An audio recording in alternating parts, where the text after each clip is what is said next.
friend ma'am shige kaino je khangjala akhoi imanaba ngasi magi account do disable tawre Facebook ki aduna mai account do mana email hapam daba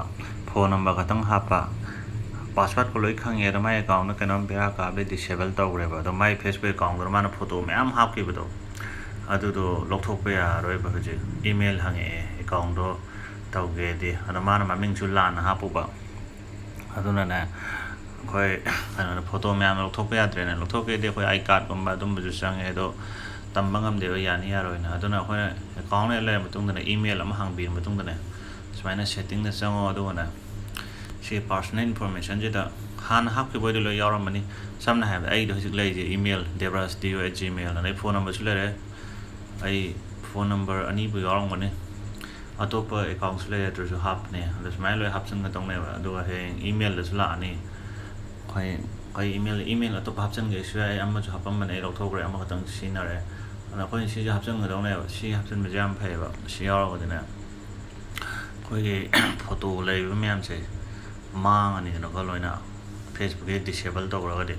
aduga photo je ai di photo ai bu khudimang te ai si Google photos loi hap se le bai di ana friend ga ju hap se lo si am kana bne si Google photo je ai si lo hap se le si setting da sang ga de je da ko backup ai si Google photos loi hape mobile data sinhan ge shi ai sinhan lo ge shi ai wifi de loi upload to ne am na si Google photo hai app se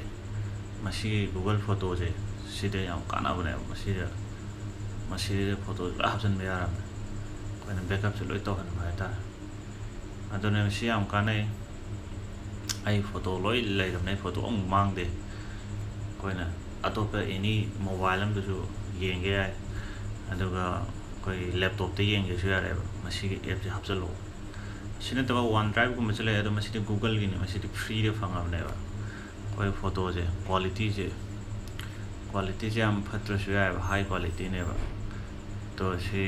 high quality je am pharam ne sida photo sheng ne ba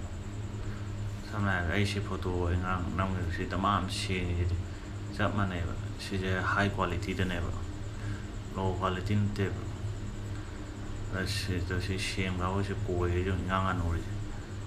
adu ne si adu le re photo mang da ne sina photo gi aduga sina Facebook na sile na ba si da hapchen ga daw ne